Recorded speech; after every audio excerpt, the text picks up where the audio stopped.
এই যে একটা ঘটনাকে তার সাথে যারা জড়িত সেটা একটা দিক, এর সাথে সরকারের যে অবস্থান, একটা ঘটনা ঘটছে তারপর ভিডিও ভাইরাল হওয়ার পরে পদক্ষেপ নেয়ার যে কথা এতক্ষণ জনাব আজিজও বলছিলেন, এর বাইরে অনেক ঘটনা ঘটে যেগুলো আসলে সেভাবে ভাইরাল হয় না, হয়তো পত্রিকার পাতায় কোনো এক জায়গায় স্থান পায়।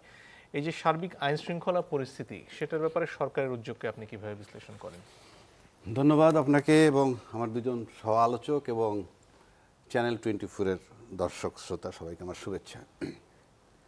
আমি কিভাবে নিব সেটা তো পরে, তার আগে একটা কথা বলি আপনাকে। হত্যা বাংলাদেশে না, পৃথিবীতেই হত্যা হয়, নানান জায়গায় হত্যা হয়, নানান ঘটনায়। কিন্তু কোনটা আপনাকে টাচ করে, দ্যাট ইজ ইম্পর্টেন্ট। বাইতুল ওই যে বললো যে মসজিদের ইমাম সাহেবরে ইয়ে করছে, খুলনায় মারা গেছে, যে এগুলো টাচ করে নাই। কেন করে নাই? পৈশাচিক যে বিষয়টা, বিভৎসতা যেটা এই হত্যাটায় দেখানো হয়েছে, এটা আপনাকে টাচ করছে। 10টা ভিক্ষুক আপনার কাছে ভিক্ষা চায়, সবাই কিন্তু আপনি দেন না। যার আবেদনটা, যার চাওয়াটা আপনাকে টাচ করে, তাকে আপনি ভিক্ষা দেন। তো এখানে টাচ করছে। এখন এই টাচের বিষয়টায় দেখেন, আপনি যখনই এই ধরনের ঘটনা ঘটে তখনই ধরেন আপনি বড় স্টেক হোল্ডারের যে দলটা, সেটার থেকে আপনি কাউকে কাউকে কাউকে কাউকে বহিষ্কার করছেন।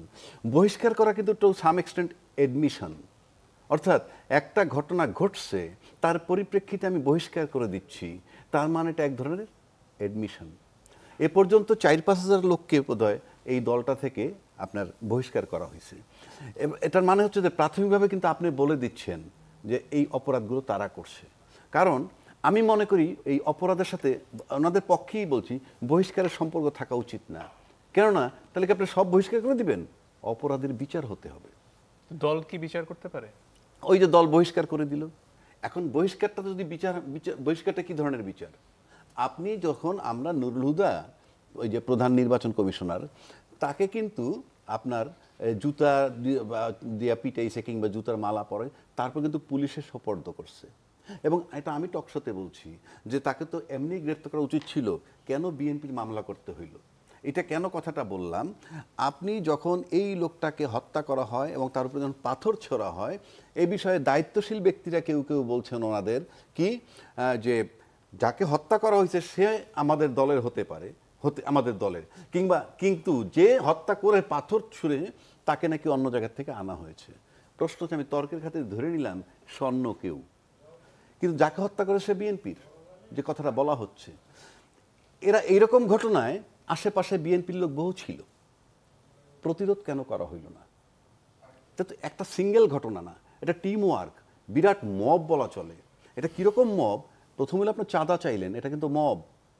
আবার চাঁদা না দেওয়ার কারণে আপনি মারলেন, সেটা আরও মব। মানে একটা মবের সে বাস্তবায়ন করার জন্য আর একটা মব। তো সেক্ষেত্রে এটা কি বার্তা দেয়?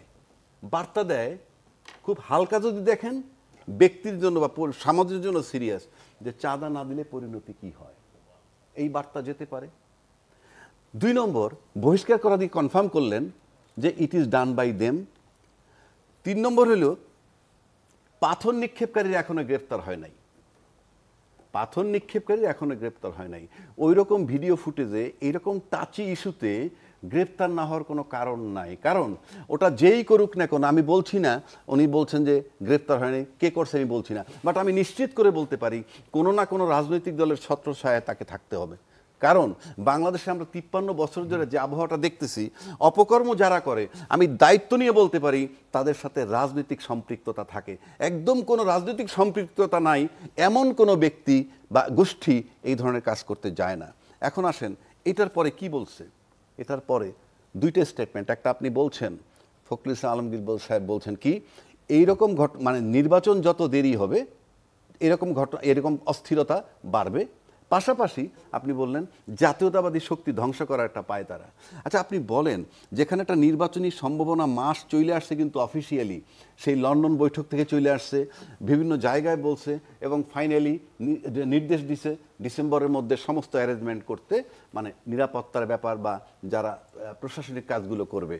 তারপরে আপনি এখনও যদি বলেন যে নির্বাচন যত দেরি হবে, তারই তো ফিক্সড হয়ে গেল টু সাম এক্সটেন্ট। তারপরে দেরি হইলে তাহলে কি এই যে ঘটনাটা, এটা কি নির্বাচনটাকে আরও আগায় আনার জন্য বার্তা? তা না হলে আরও ঘটতে থাকবে, নাম্বার 1।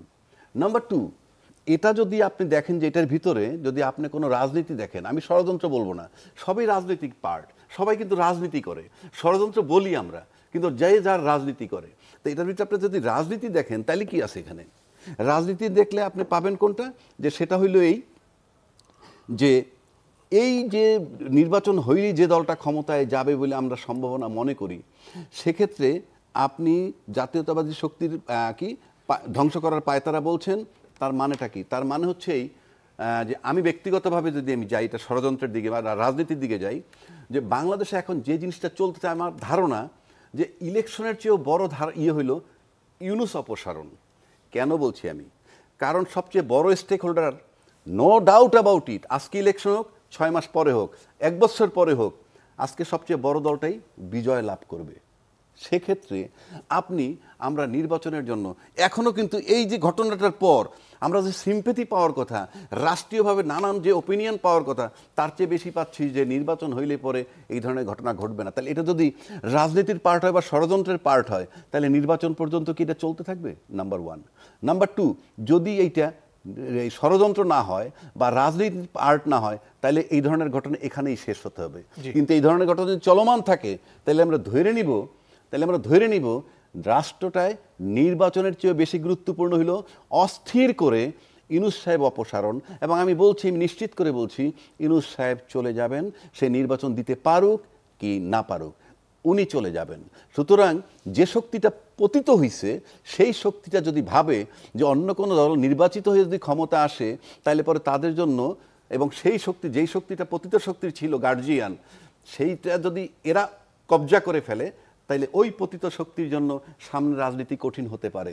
সুতরাং এখানে রাজনীতি নির্বাচন করে ক্ষমতার চেয়েও ইউনূস অপসারণটা বেশি, সেজন্য এই অস্থিরতা চলমান থাকতেও পারে।